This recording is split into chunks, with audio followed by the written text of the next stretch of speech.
तो hello friends, Bihar DElEd revision class में आप सबका स्वागत है। तो दोस्तों, जितने सारे हम लोग सवाल को पढ़ लिए हैं, बहुत दिन से जो है आपका रिवीजन नहीं हुआ है, तो सारे क्वेश्चन को हम लोग जो है रिवीजन करने वाले हैं। तो दोस्तों, चैनल पर नया है तो चैनल को सब्सक्राइब जरूर करिएगा। 50 सब्सक्राइबर पूरा होते ही लाइव क्लास शुरू हो जाएगा। तो चलिए दोस्तों, वीडियो को स्टार्ट करते हैं। पहला सवाल है, संयुक्त राष्ट्र पर्यावरण कार्यक्रम का मुख्यालय कहाँ पर स्थित है? संयुक्त राष्ट्र पर्यावरण कार्यक्रम का जो मुख्यालय है वो कहाँ पर स्थित है? दोस्तों, ये जो है नैरोबी केन्या में स्थित है। ऑप्शन नंबर सी इसका करेक्ट उत्तर होगा। चलिए चलते हैं दूसरा सवाल पे। दूसरा सवाल है, बारह बिलियन होने पर कोशिका का आयतन बढ़ जाता है। जब 12 बिलियन में क्या होता है तो कोशिका का आकार बढ़ जाता है, तो ये जो होता है हाइपोटोनिक होने पर जो है कोशिका का आकार बढ़ जाता है। ऑप्शन नंबर सी इसका करेक्ट उत्तर होगा। चलिए दोस्तों, आते हैं अगले सवाल पे। अगला सवाल है, एमटीपी का विस्तार क्या है? एमटीपी का विस्तार क्या है?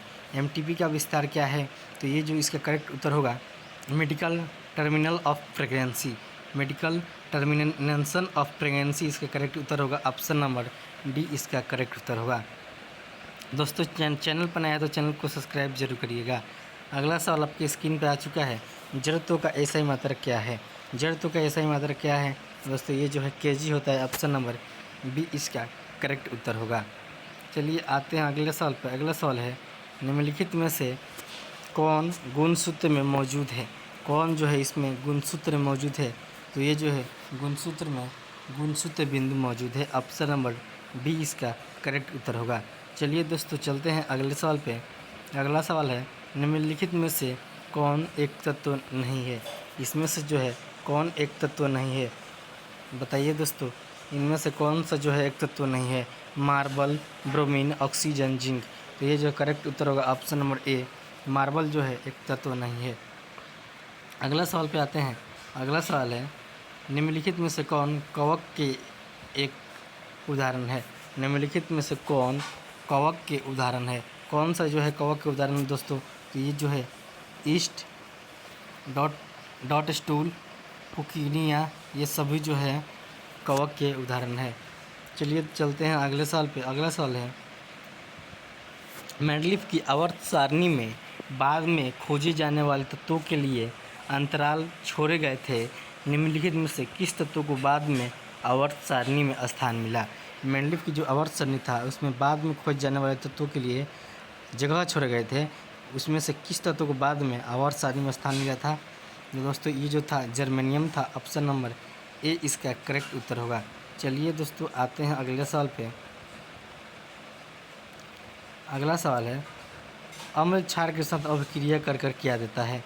अम्ल जो है क्षार के साथ अभिक्रिया करके क्या देता है? दोस्तों, ये जो है लवण देता है। अम्ल जो है क्षार के साथ अभिक्रिया कर क्या देता है? तो लवण देता है। चलिए चलते हैं अगले सवाल पे। अगला सवाल है, वाल्मीकि नगर जीव अभयारण्य बिहार के किस जिला में स्थित है? वाल्मीकि नगर जीव अभयारण्य जो है बिहार के किस जिला में स्थित है दोस्तों? तो ये जो है पश्चिम बंगाल में स्थित है।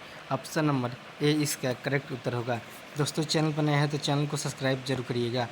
अगले सवाल पे आते हैं, इनमें से कौन धातु है? इनमें से कौन जो है दोस्तों धातु है? तो ये जो ऑप्शन नंबर बी इसका करेक्ट उत्तर होगा। सोडियम जो है एक धातु है, इसका संकेत होता है Na। चलिए चलते हैं दोस्तों अगले सवाल पे। अगला सवाल है, अगर किसी धातु का विस्थापन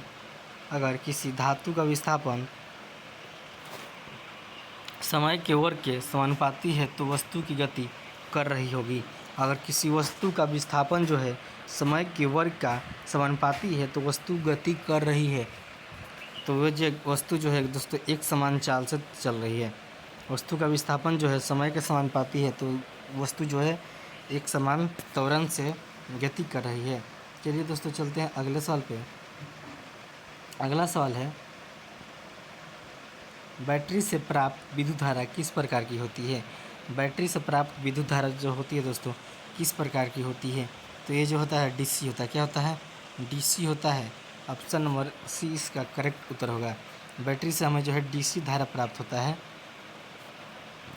अगले साल पे आते हैं। गाय की स्वदेशी या देसी नस्ल की विशेषता है। गाय की जो स्वदेशी या देसी नस्ल की विशेषता जो है क्या है, तो दीर्घ अवधि तक दूध देना, दीर्घ अवधि तक दीर्घ अवधि तक दूध देना, अल्प अवधि तक दूध देना, ए और बी दोनों। तो दोस्तों इसमें जो है करेक्ट उत्तर होगा ऑप्शन नंबर सी, दीर्घ अवधि तक दूध देना और अल्प अवधि तक दूध देना।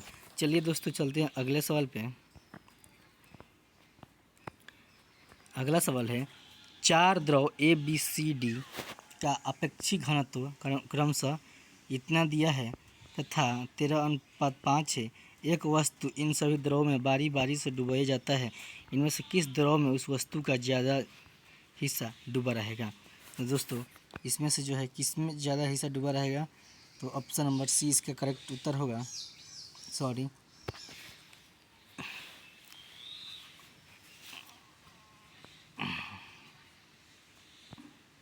इसमें जो है ऑप्शन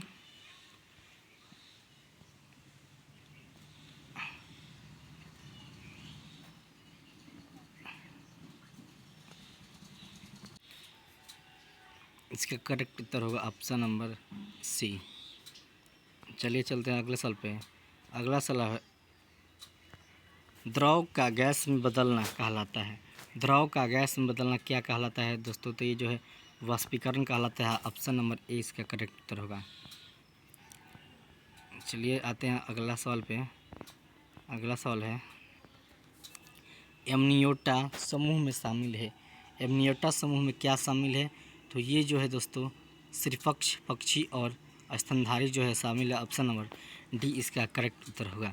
चलिए चलते हैं अगला सवाल पे। अगला सवाल है, बिजली घंटी विद्युत धारा के किस प्रभाव पर कार्य करती है। बिजली घंटी जो है विद्युत धारा के किस प्रभाव पर कार्य करती है, तो इनमें से चुंबकीय प्रभाव पर और रासायनिक प्रभाव पर, उसमें प्रभाव पर। इसमें से जो है किसी भी पर कार्य नहीं करती है। ऑप्शन नंबर ए इसका करेक्ट उत्तर होगा। अगला सवाल है, समतल दर्पण द्वारा बना प्रतिबिंब सदा होता है। समतल दर्पण द्वारा बना प्रतिबिंब कैसा होता है, तो आभासी होता है और उल्टा होता है। ऑप्शन नंबर ए इसका करेक्ट उत्तर होगा। दोस्तों वीडियो पसंद आया हो तो वीडियो को लाइक कर दीजिए और चैनल पर नया तो चैनल को सब्सक्राइब जरूर करिएगा। चलिए फिर मिलते हैं एक नए विषय के साथ। अभी के लिए बस इतना ही। जय हिंद।